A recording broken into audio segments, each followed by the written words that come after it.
आज क्या हो रहा है इस देश में थोड़ा सा समझ से परे है। निराशा का माहौल है, खास करके युवा बेरोजगार हो रहे हैं या युवाओं के रोजगार की समस्या बहुत बड़ी समस्या बनती जा रही है। बार बार इस देश के बारे में कहा जाता है कि एक युवाओं का देश है, हम भारत को विश्वगुरु बनाना चाहते हैं। तो जब तक आप भारत के युवाओं के लिए रोजगार की व्यवस्था नहीं करेंगे तब तक भारत कभी विश्वगुरु नहीं बन सकता है। तो इस संदर्भ में हमारे देश के जो संबंधित मंत्रालय हैं, गृह मंत्री हैं, प्रधानमंत्री हैं, अभी तक पिछले कार्यकाल या इस कार्यकाल की बात करें तो कोई प्रत्यक्ष उनके तरफ से कोई निर्देश नहीं आया है, कोई इस तरह की कोई बात ही नहीं होती है। लगता है कि हर बातों का राजनीतिकरण हो जा रहा है। राजनीति ही सब हर एक समस्या का कारण नहीं हो सकता है। पहले हमारा पेट अगर भरा रहेगा तो फिर हम राजनीति की बात करते हैं। सिर्फ राष्ट्रीयता के मुद्दे पर कोई देश नहीं चल सकता है। राष्ट्रवाद भी तभी अच्छा लगता है जब हमारे देश के ज़्यादातर लोग या मैं कहूँ सभी लोग अगर अच्छी स्थिति में रहेंगे, उनका जीवन बढ़िया चलता रहेगा तो राष्ट्रवाद का मुद्दा भी चल सकता है। सिर्फ राष्ट्रवाद के नाम पर खोखली राजनीति करके हम देश के युवाओं को भटका नहीं सकते हैं। जो स्थिति है अभी, जो बच्चों की स्थिति में देख रहा हूँ, स्टूडेंट लाइफ से लेकर मैं आज 10 साल से लगभग 12 साल से पढ़ा रहा हूँ, अपने टीचर के भी लाइफ में ऐसी घोर निराशा या मैं कहूँ एकदम नकारात्मक मानसिकता मैंने नहीं देखी। ये हर एक सेक्टर में है। एसएससी, रेलवे, बीटेक करने वाले, मेडिकल के स्टूडेंट, कैट मैनेजमेंट वाले, सारे स्टूडेंट, जिन भी कम्युनिटी के स्टूडेंट से हमारी बात होती है, सब निराश हैं और सबका एक ही मुद्दा है कि हमें रोजगार मिलेगा, कैसे मिलेगा, हमारा जीवन कैसे चलेगा।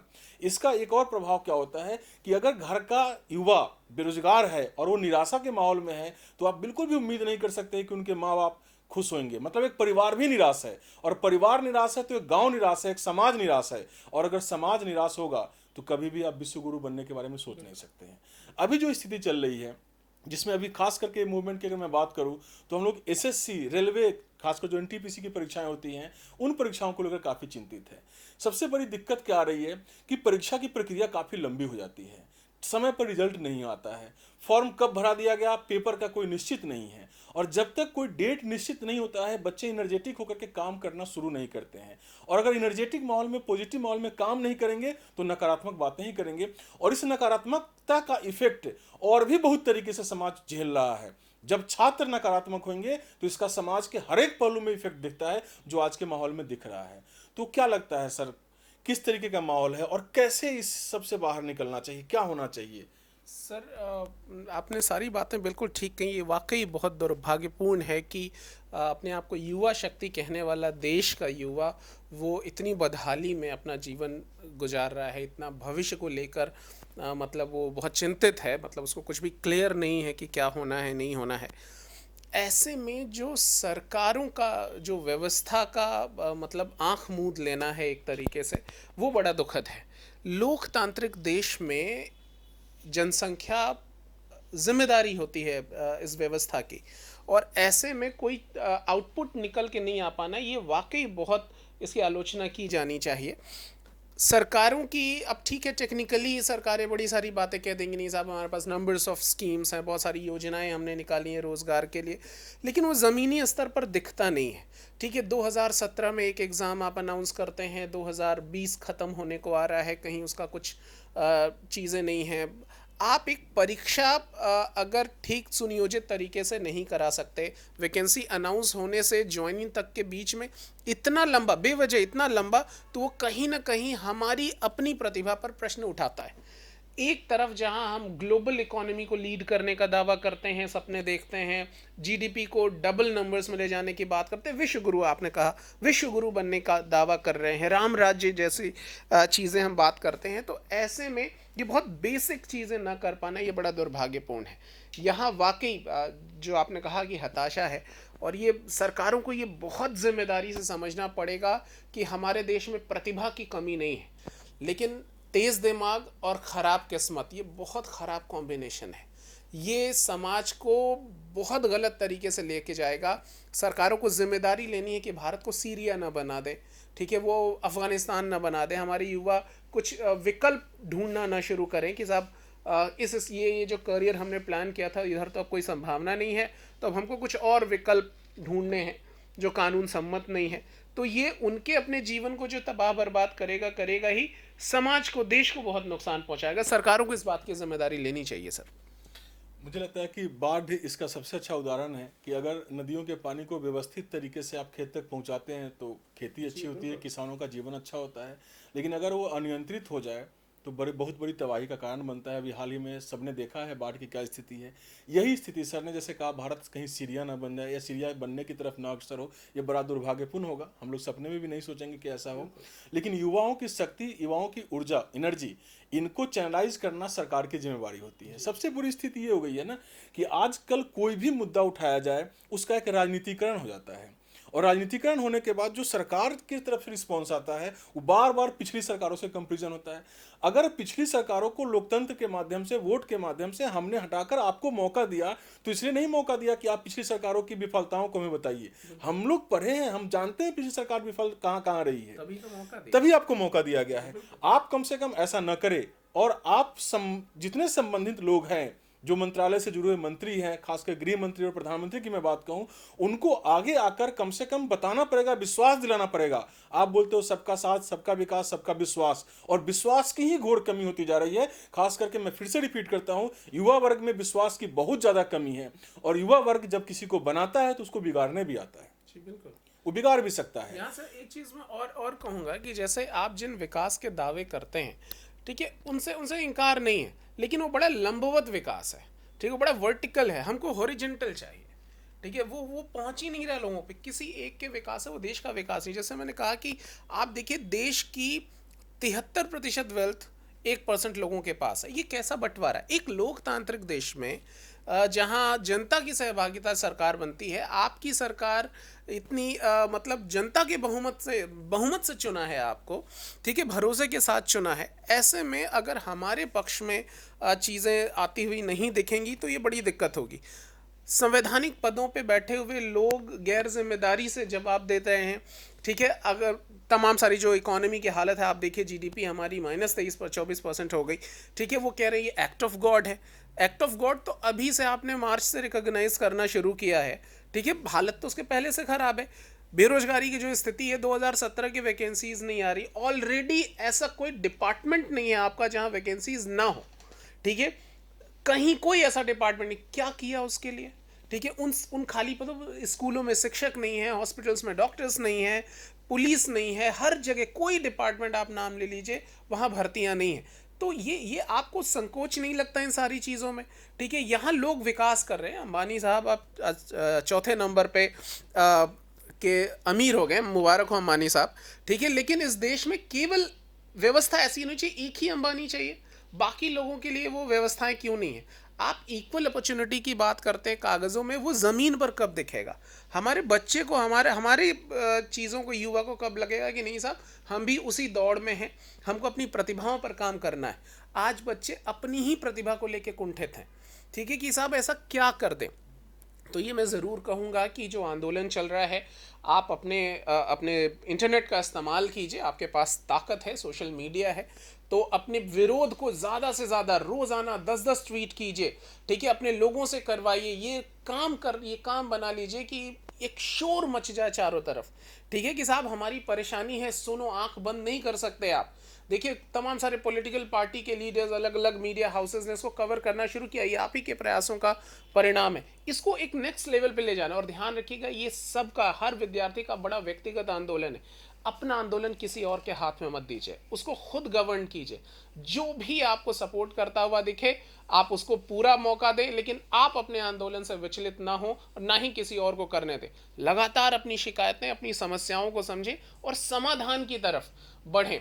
यहाँ आप देखिए, ऐसा कीजिए कि उनको झुकना पड़े, अवसर लाना पड़े।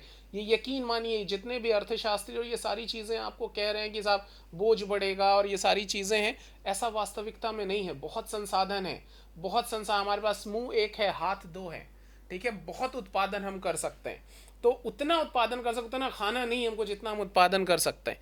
तो इसके लिए व्यवस्थाओं की करने की ज़रूरत है। आप अपनी शक्ति को ज़रूर रखिए, अपनी शिकायत से मत हटिएगा। जो भी आपके प्रतिनिधि हैं, चाहे वो आपके लोकल रिप्रेजेंटेटिव्स हों या फिर नेशनल लेवल पे हों, आप उसको उन तक ही अपनी आवाज़ पहुंचाइए, लगातार पहुंचाइए, तब तक जब तक वो आपको रिस्पॉन्ड नहीं करते। अच्छा, एक और प्रश्न जो मन में उठता है कि इतना प्रशासनिक दक्षता वाले देश में, इतने जहाँ पर इतने बड़े बड़े अच्छे अच्छे प्रशासनिक अधिकारी है, कि हमारे पास एक ऐसा सिस्टम नहीं हो सकता है जहाँ हम एग्जामिनेशन के डेट को फिक्स करें, रिजल्ट के डेट को फिक्स करें।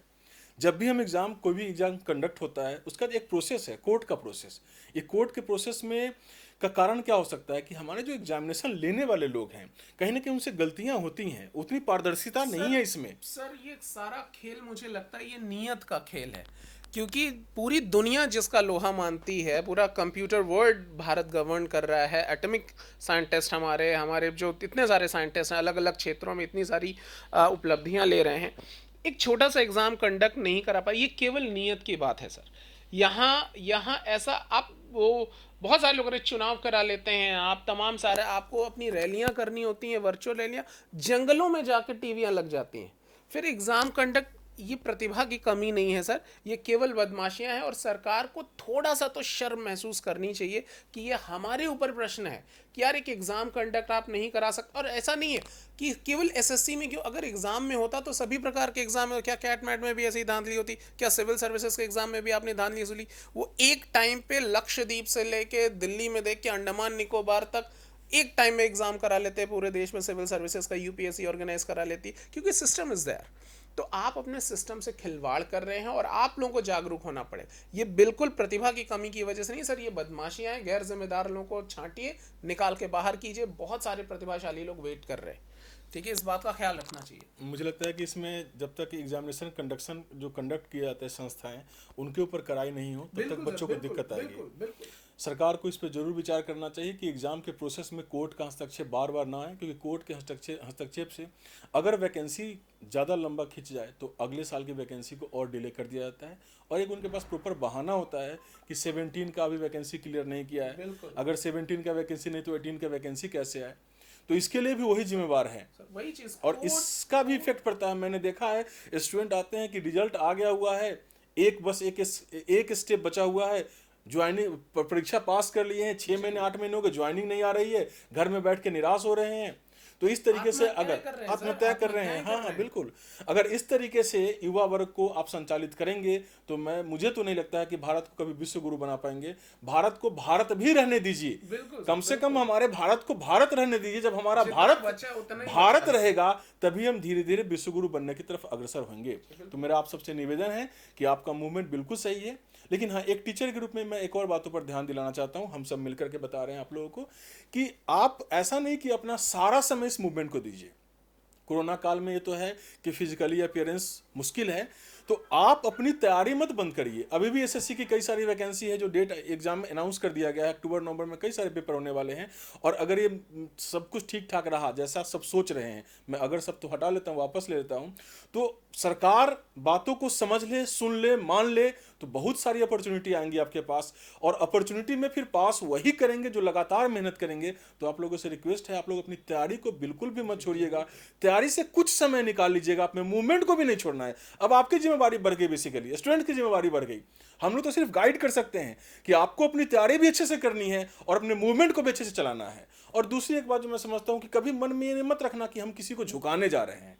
जैसे सर ने कहा कि सरकार झुक जाए, क्योंकि झुकाने जो एक इंटेंशन है ना कहीं एक निगेटिव वर्ड है, मुझे लगता है, ये मेरा व्यक्तिगत मानना है। आप सिर्फ बोलो कि ये मेरा अधिकार है, और आप हमारे अधिकार की पूर्ति करने के लिए सरकार में बैठे हैं। भारत के एक युवा, एक नागरिक होने के नाते अपने अधिकारों की हम मांग कर रहे हैं, और आपको पूरा करना है, क्योंकि आप सरकार में हैं, आपको करना चाहिए। तो इसलिए हम अधिकार की मांग कर रहे हैं, ना तो हम भीख मांग रहे हैं और ना हम किसी से जबरदस्ती दबाव कुछ गलत काम करने की कोशिश कर रहे हैं। सिर्फ हम अपने अधिकार की मांग कर रहे हैं, और ये जायज है। भारत आंदोलनों का देश रहा है। हमारे स्वतंत्रता आंदोलन के बारे में आप लोगों ने आधुनिक भारत में पढ़े होइएगा कि हम लोगों ने बहुत तरह से मूवमेंट किया हुआ है, और बहुत सारे मूवमेंट का कलेक्टिव परिणाम है कि हम स्वतंत्र हो पाए 1947 में। जब हम वहां स्वतंत्र हुए तो हमें एक नई नीति के साथ काम करना चाहिए था। आप भी अगर उसी तरीके से काम करेंगे जैसा विदेशी शासक हमारे यहाँ करते थे, जो लोकल हितों को बिल्कुल भी ध्यान नहीं रखते हैं, सिर्फ ये बोलना लोकल को वोकल करो, तो ये भी एक लोकल आवाज ही है कि छात्रों को नौकरी दो, छात्रों को रोजगार दो। जो काम कर रहे हैं कामगार उनको काम दो, जो श्रमिक हैं उनके हितों की रक्षा करो, किसानों के हितों की रक्षा करो, प्राइवेट काम करने वाले लोगों के हितों की रक्षा करो। अगर आप ऐसा करेंगे तो सशक्त भारत बनेगा और तभी आप कभी भारतीय इतिहास में अच्छे सरकार देने वाले बन पाएंगे। नहीं तो एक चीज ध्यान रखिएगा कि इतिहास का चक्र बड़ा ही बेरहम होता है, कोई भी यहां पर हमेशा के लिए नहीं होगा। जब भारत का इतिहास लिखा जाएगा, अगर आप इन सब बातों पर ध्यान नहीं देंगे, युवाओं की बात नहीं करेंगे, तो इतिहास आपको, मुझे नहीं लगता है कि नायक के रूप में रखेगा। कितना भी राष्ट्रवाद की बात कर लो, जब तक रोटी नहीं मिलेगा तब तक राष्ट्रवाद भी नहीं अच्छा होगा। और इतिहास का मूल्यांकन बड़ा निष्पक्ष मूल्यांकन होता है, उस समय आप निश्चित रूप से खलनायक साबित कर दिए जाएंगे। तो ये आपके लिए भी जरूरी है। अगर आप चाहते हैं युवाओं के मन पर राज करना, अगर आप चाहते हैं कि पूरी दुनिया आपकी बात माने, देश के लोग आपकी बात माने जैसा अभी तक मानते आए हैं, तो आपको विश्वास दिलाना पड़ेगा कि आप छात्रों के हित में काम करेंगे, उनकी बात सुनेंगे। आज ट्विटर पे आप लोगों ने बहुत अच्छा काम किया है। ये लगातार मूवमेंट होते रहना चाहिए, हमें पीछे नहीं हटना है और हमें साथ में अपना काम भी करना है। एक काम छोड़कर दूसरा काम नहीं करना है, हमें पैरेलल हर एक काम को करना है। मुझे लगता है अब त्रिपाठी सर कुछ बताएंगे लास्ट। नहीं, बस बिल्कुल इतनी ही सारी बातें राम सर ने बिल्कुल ठीक कंक्लूड कर दिया। आप अपनी तैयारियों से अपनी प्रतिभा को बढ़ाने की प्रक्रिया आगे बढ़ाते रहिए, उसकी बहुत ज़रूरत है। ये ध्यान रखिए कि आपका अधिकार इन सरकारों की जिम्मेदारी है, तो आप बिल्कुल इसमें संकोच मत कीजिए। ठीक है, उन्होंने कहा है वोकल लोकल को वोकल करना है, तो ये वक्त है, यही अपने आप को वोकल कीजिए। और ज़्यादा चीज़ें, आत्मनिर्भर ही बनना है। ठीक है, आत्मनिर्भर बनने की दिशा में बढ़ना है और ये जिम्मेदारी लेकर चलना पड़ेगा। बिना किसी निराशा के सशक्ति के साथ अपनी बात को आगे बढ़ाइए। बहुत सारी शुभकामनाएं आप लोगों को। मैं चाहूँगा कि इस माहौल में आप कुछ भारत के जो कवि हैं उनकी कविताओं को जरूर पढ़ें। जैसे मैं अगर नाम लेना चाहूँ तो दुष्यंत की कविता है, बहुत बढ़िया कविता है। आपको भी मतलब जोश आएगा पढ़ने के बाद, होश भी आएगा, मैंने सही शब्द यूज कर लिया, होश भी आएगा। और अगर आप उन कविताओं को निश्चित रूप से अपने जीवन में उतारने की कोशिश करेंगे तो सरकार को भी होश आएगा।